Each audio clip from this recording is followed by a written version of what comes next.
Hey guys, I'm going to start a new video called Here's What We Learned, and it's just going to be about a few fights from the card. Although, instead of a full breakdown, I'm going to do a full breakdown right after these little videos. I just want to know what you guys think of them, if you like them. And for the first Here's What We Learned is I'm going to say it's going to be about the Andrei Arlovski versus Struve fight. And I thought what we learned, man, is Andrei Arlovski is still a guy that's learning new things. He's adapting. He may be almost 40 years old, but he went to ATT. He's still improving, man. He had 4 takedowns in that fight, more than he had in his entire UFC career combined. Previously, he only had 3 takedowns in his entire UFC career.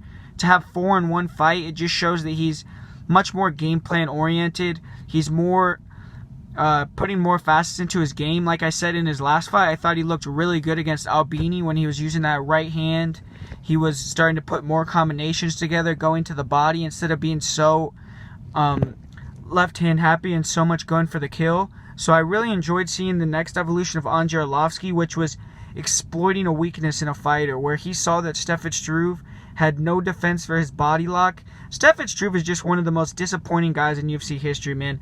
All the intangibles in the world. 7 feet tall. All he had to learn, man, was just a jab. If you learn a jab, maybe a front kick, could stay on your range. He's good on the ground, has great jiu-jitsu, good heart. He's someone that can come back and win. Enough cardio to survive. He has it all, man. He has it all, but he just does not ever get the new tools. I don't know if he doesn't put the work in to get the tools. I don't know what it is, but he's never gotten that jab. He's never gotten that front kick. He's never gotten that lateral movement going. Never works behind his reach, and it's just a shame because Struve, in my opinion, actually has the heart, man. We've seen him plenty of times in fights come back, get the win. Maybe now he's a little bit more uninterested. In an interview with Ariel Helwani, he was saying that he didn't even want to think about fighting anymore after his previous loss, things like that. Very, very weird comments to be having right before another fight. So it definitely threw me off, and I'm glad that I picked Andrei Arlovski.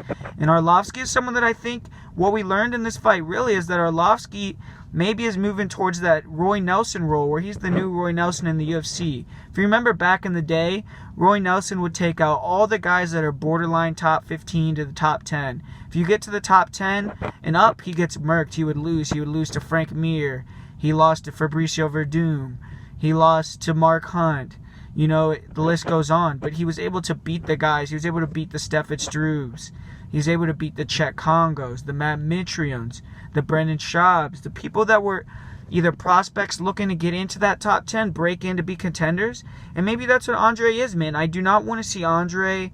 I know that he wants to go on a run for the title, and if he keeps winning, it's inevitable. But I really enjoy this role of him recently, where he's fought Junior Albini, a promising prospect, coming off a big win, halted his rise to the top, and showed that he could still beat the young guns, and then taking out another veteran like Struve, who's another guy kind of in the same situation as him. And I think Andrei Arlovski is proving that he's still good enough to be in that top 10, man, and you got to beat him to prove you could fight for those upper echelon guys to get a title shot. And I think that's what we learned. I think we learned Andrei Arlovski is the new Roy Nelson in 2018 in the heavyweight division.